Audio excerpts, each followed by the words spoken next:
క్రీస్తునందు ప్రియమైన వాళ్ళారా, శుభాలు. ఎలా ఉన్నారు? బాగున్నారా? నిన్నటి దినము ఎలా గడిచింది? ప్రభువుకు మహిమకరంగా జీవించారా? జీవించినట్లయితే ఆయనకు స్తుతులు. లేని ఎడల ఆయన మనల్ని క్షమించునుగాక. నేటి దిన ధ్యానాంశము యోహాను సువార్త 9వ అధ్యాయము మొదటి 3 వచనాలు. యోహాను సువార్త 9వ అధ్యాయము మొదటి 3 వచనాలు.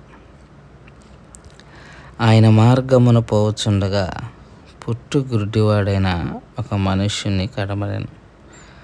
ఆయన శిష్యులు, బోధకుడా, వీడు గుడ్డివారై పుట్టుటకు ఎవడు పాపము చేసెను? వీడా, వీని కన్నవారా అని ఆయన అడుగగా, యేసు, వీడైనను వీని కన్నవారైనను పాపము చేయలేదు, కానీ దేవుని క్రియలు వీని యందు ప్రత్యక్షపరచబడుటకే వీడి గుడ్డివాడిగా పుట్టెను. దేవుని వాక్యాన్ని మన వినికిడిలో దీవించి ఆశీర్వదించునుగాక. చదవబడిన లేఖన భాగాన్ని పరిశీలన చేసుకుంటే, యేసుక్రీస్తు ప్రభువు వారి శిష్యులు కొంతమంది పుట్టి గుడ్డివాడిని చూచి ఆయన అడిగారు. ఏమనంటే, వీడు ఇలా పుట్టడానికి ఎవరు పాపం చేశారు అని. దానికి యేసు సమాధానం, ఎవరో చేయలేదు అని. ఇక్కడ ఒక విషయాన్ని మనం గమనించుకోవాలి. అదేంటంటే, పాపము మనిషిని ఆత్మీయ గుడ్డితనాన్ని కలుగజేస్తుంది, కానీ పాపము వలననే శరీర బలహీనతలు వస్తాయి అన్న గ్యారంటీ అయితే లేదు.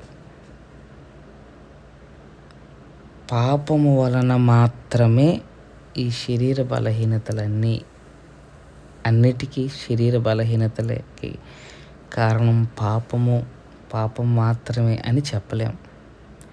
కొన్ని బలహీనతలు ప్రభువు నామాన్ని మహిమపరచటానికి కూడా వస్తాయి.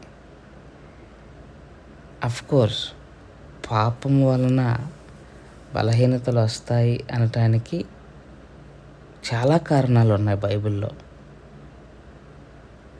పాపం చేయటం వలన ప్రాణాలు కోల్పోయిన వాళ్ళు కూడా ఉన్నారు బైబిల్లో. కనుక పాపం వలన బలహీనతలు రావు అని కూడా కొట్టిపారేయలేం. ఖచ్చితంగా పాపం వల్ల బలహీనతలు తెచ్చుకున్న వాళ్ళు ఉన్నారు, ప్రాణాలు కోల్పోయిన వారు ఉన్నారు, తప్పు చేసి శిక్షను పొందుకున్న వారు ఉన్నారు. కనుక పాపము వలన బలహీనతలు వస్తాయి, బలహీనతలు రావు అని చెప్పటానికైతే ఏం లేవు. చాలా సందర్భాలు ఉన్నాయి. కానీ ఇక్కడ ఏమంటున్నారంటే, ప్రభువారు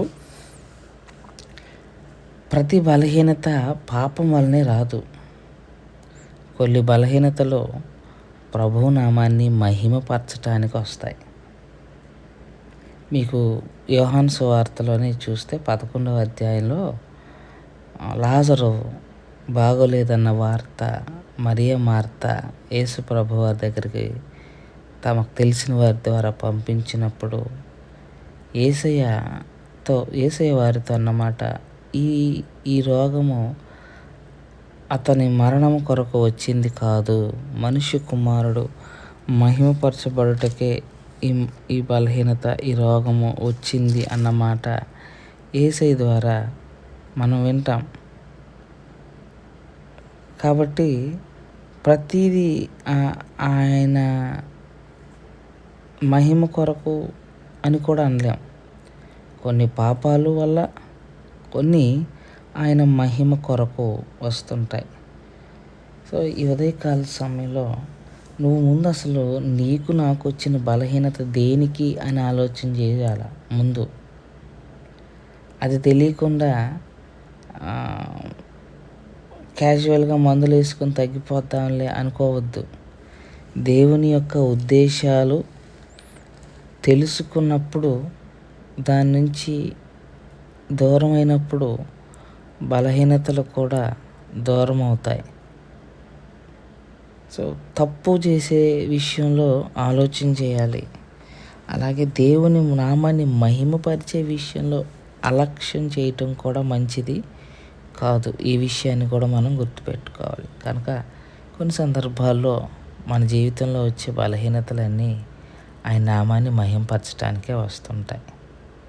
కొన్ని మనల్ని సరిచేయటానికి కూడా వస్తాయండి అవి. అన్నీ ఆయన నామానికి మహిమపరంగానే ఉండవు. కొన్ని మనల్ని సరిచేసే బలహీనతలను కూడా దేవుడు మన జీవితంలో రప్పిస్తారు. వాటిని కూడా మనం జాగ్రత్తగా పరిశీలన చేసుకొని పాప క్షమాపణ అడిగి ప్రభు సన్నిధికి ముందుకెళ్ళాలి. కొన్ని బలహీనతలు ఆయన నామానికి మహిమ కొరకు వస్తాయి. ఏం చేయాలి అప్పుడు? వెయిట్ చేయాలి. ప్రభు మనల్ని ఎంతవరకు సహించగలిగే శక్తిని మనకిస్తే అంతవరకు దాన్ని సహించగలిగితే దాని తర్వాత నీకు వచ్చే విడుదల, ఆయన కలిగే మహిమ రెండు అద్భుతంగా ఉంటాయి అన్న విషయాన్ని మనం చేసుకుంటూ ఈ మాటలను ఇంతటితో ముగించుకుంటున్నా. దేవుడు దీవించి ఆస్వాదించను గాక. ప్రార్థన చేసుకుందాం. మమ్మల్ని మిక్కిలిగా ప్రేమించిన మా ప్రియ పరలోకపు తండ్రి, మీ పాదాలకు స్తోత్రాలు. చెప్పబడిన వాక్యాన్ని బట్టి మీకు స్తోత్రాలు.